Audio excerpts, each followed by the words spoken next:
Bueno, vamos a introducir ahora conceptos o nociones de lo que es la fenología y lo que es el ciclo productivo de una planta, ¿sí? A lo largo del ciclo de vida de cualquier organismo, van sucediendo distintas etapas de desarrollo, ¿sí? Eso es lo que denominamos como ontogenia, que entonces es el avance o los fenómenos periódicos que ocurren a lo largo de un ciclo de vida de un organismo cualquiera. En este caso estamos situados dentro de lo que es fisiología vegetal, por lo tanto, vamos a hablar de la ontogenia de una planta, ¿sí? Ahora bien, si nosotros nos situamos al inicio del ciclo de vida de una planta, evidentemente estamos hablando de la semilla como órgano fundamental de dispersión y donde comienza el ciclo, y con la práctica de siembra, entonces se desencadenan una serie de procesos que tienen que ver con el crecimiento, ¿sí? Y el avance de distintas etapas dentro de este ciclo, como lo son como lo es la floración, la etapa de formación de semilla o antes formación de fruto y con ello la formación de la semilla, la etapa de madurez fisiológica, ¿sí? La etapa de cosecha, a partir de la cual vamos a obtener nuevamente la semilla que dará inicio a un nuevo ciclo, ¿sí? Entonces, cuando hablamos de fenología, en realidad estamos hablando de justamente este avance ontogénico, pero a nivel de cultivo. Ya no estamos hablando de una sola planta o de un solo individuo, sino que estamos haciendo referencia a un desarrollo o un avance ontogénico a nivel poblacional, ¿sí? Entonces, hablar de fenología es hablar de cambios externos, ¿sí? De manifestaciones externas, de lo que uno ve acerca de una población de plantas, es decir, hablar de un fenotipo, ¿sí? Sepa que entonces existen diversas escalas fenológicas, sea una especie, o sea, cada especie tendrá su propia escala fenológica, y a pesar de que todas las especies tienen un ciclo ontogénico, no todas las especies presentan escalas fenológicas, ¿sí? Eso depende del interés que despierta cada especie particular. Normalmente las especies de índole productivo o de interés de producción extensiva, evidentemente tienen mucho estudio encima, por lo tanto, su ciclo de desarrollo, su ciclo ontogénico, está detalladamente estudiado. Entonces, en este tipo de especies se conoce cada una de estas fases de desarrollo que, al estar descriptas, las denominamos como fenofases. Entonces, aquí tenemos como ejemplo una escala fenológica sería un cultivo de soja, supongo, como ejemplo. Acá en el medio tenemos un cultivo de maíz, en donde vemos las distintas etapas o las fenofases totalmente descritas. Acá tenemos un cultivo de tomate, ¿sí? Entonces, cada especie tendrá una escala fenológica propia. Y hay que saber también que existen ciertos cambios en la temporalidad de cada etapa fenológica según la influencia ambiental. Yo les mencioné en etapas anteriores de esta clase que una planta nunca se la puede estudiar de manera aislada, ¿sí? Una planta siempre está en interacción constante con el ambiente que le rodea, y en este caso el ambiente tiene una influencia muy clara sobre el avance de cada una de las etapas fenológicas por las que atraviesa este cultivo. También cabe aclarar aquí que un cambio externo evidentemente es producto de un cambio interno, ¿sí? Y los cambios internos, ¿a dónde se desencadenan? Siempre a nivel de meristema. Entonces, lo que uno ve como fenotipo es una consecuencia de lo que sucedió a nivel meristemático, a nivel interno de esa planta, evidentemente un tiempo antes, ¿sí? A veces uno puede ver una planta en estado vegetativo, como vemos acá en el maíz, pero internamente probablemente esos meristemas, algún meristema, el apical o el meristema de la flor femenina, ya está desarrollado, ¿sí? Solamente que no lo vemos. Fenotípicamente esa planta se ve todavía en estado vegetativo. Entonces, resumiendo, y ya sabiendo entonces a lo que nos referimos cuando hablamos de fenología, podemos hacer una clasificación general de las fenofases típicas de un cultivo. De nuevo, insisto, hay especies en donde cada una de las fenofases están muy intensamente descritas, hay otros cultivos en donde no están descritas las fenofases, entonces podemos, en términos generales, hablar de que el ciclo del cultivo se puede dividir en tres grandes etapas: la etapa de germinación y emergencia, una etapa de crecimiento vegetativo y una etapa de crecimiento reproductivo. A medida que vayamos avanzando con el desarrollo de la asignatura, vamos a ir introduciéndonos en cada una de estas fenofases o en las particularidades que tienen estas etapas del ciclo de vida de la planta. Pero bueno, esto a modo de introducción, voy a ir dándoles algunos conceptos básicos generales, ¿sí? Cuando hablemos de germinación, en su momento estudiaremos las distintas etapas por las cuales atraviesa una semilla para lograr una plántula fotosintéticamente activa y capaz de generar una planta autótrofa. Estudiaremos los factores intervinientes, y cuando hablamos de factores intervinientes estamos hablando tanto de factores externos, ambientales, como es la temperatura, el oxígeno, la humedad, la luz, y también como factores intervinientes internos de la semilla, como pueden ser aspectos más metabólicos, de índole enzimático, etc. Y haremos hincapié también en lo que es el control hormonal, que es un factor fundamental para la vida tanto de una semilla como de la planta en general. Cuando hablamos de crecimiento vegetativo, vamos a ir definiendo a este crecimiento como los cambios cuantitativos que suceden en la planta, ¿sí? Y hablar de cantidad o de cuantitativo es hablar de cantidad de aumento en el protoplasma o en la biomasa de una planta, ¿sí? Y este incremento de biomasa es irreversible, ¿sí? Sepan que el crecimiento no puede ser reversible, no puede decrecer una planta, ¿sí? Puede dejar de crecer, pero nunca puede decrecer. Entonces, cuando hablamos de crecimiento vegetativo, de estos cambios cuantitativos, estamos seguramente haciendo referencia a la formación de nuevas células, de nuevos tejidos y la síntesis continua de sustancias. Y al hablar de crecimiento reproductivo, en contraposición a este crecimiento vegetativo, estamos refiriéndonos a cambios de tipo cualitativo, ¿sí? A cambios en la forma y la funcionalidad de los órganos.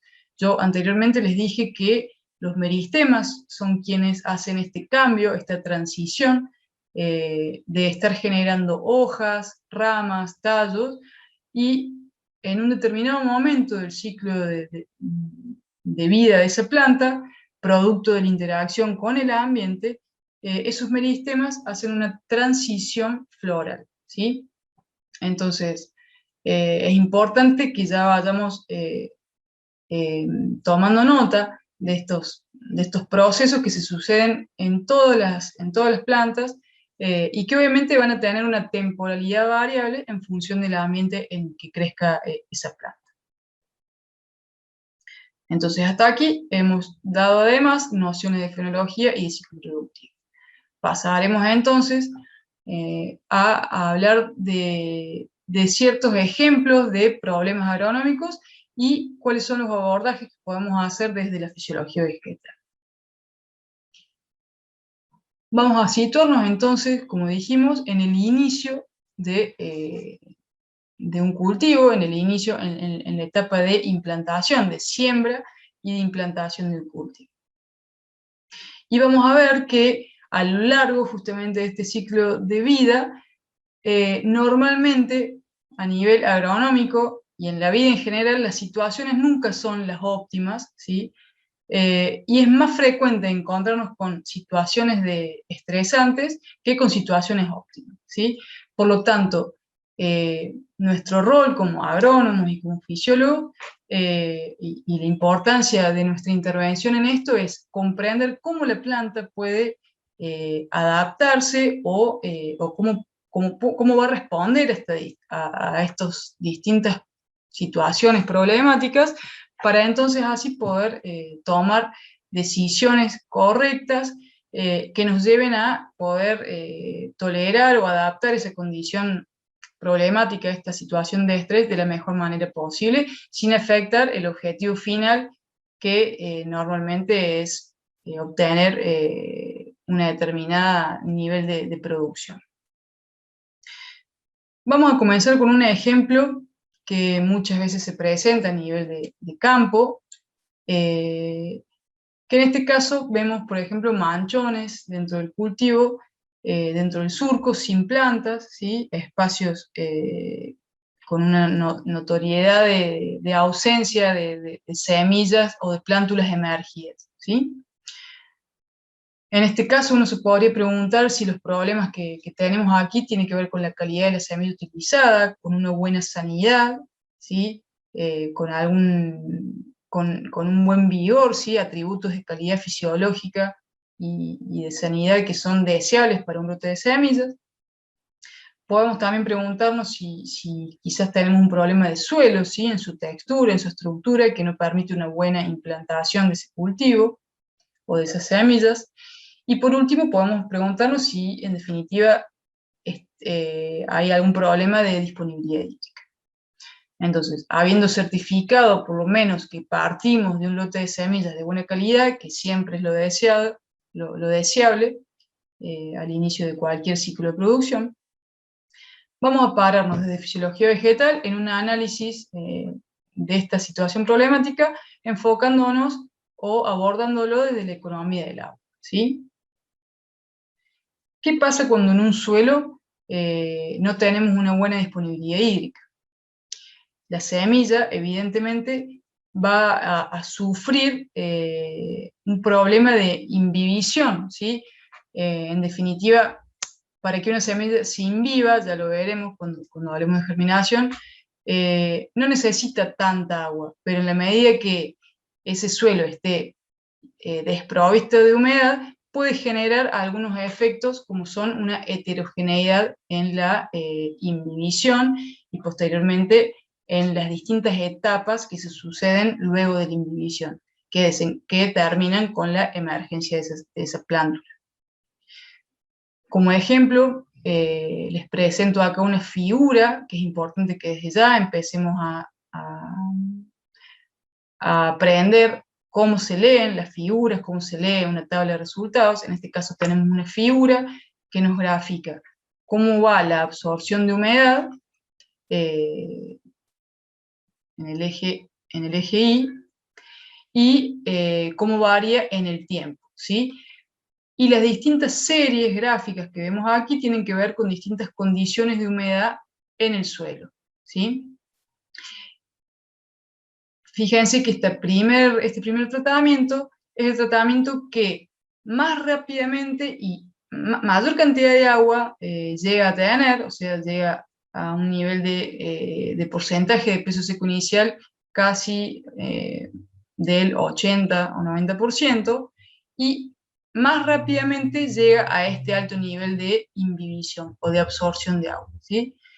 Por lo tanto, vemos que cuando un suelo cada vez tiene menos cantidad de agua, ¿sí? Partimos acá de un contenido hídrico del 17%, y de ahí ese contenido hídrico fue bajando, vemos que esa semilla, en este caso estamos hablando de semillas de garbanzo, comienzan a imbibirse cada vez menos, a absorber cada vez menos agua, y no solo eso, sino que demoran mucho más tiempo en poder llegar a tener una absorción de agua acorde para lograr la emergencia. La germinación primero y la emergencia. Entonces, ¿cuáles son las consecuencias de esta práctica de siembra cuando no tenemos un buen contenido de humedad en el suelo, cuando las partículas del suelo no logran un buen contacto con la semilla y por ende no logran humedecerla de manera correcta?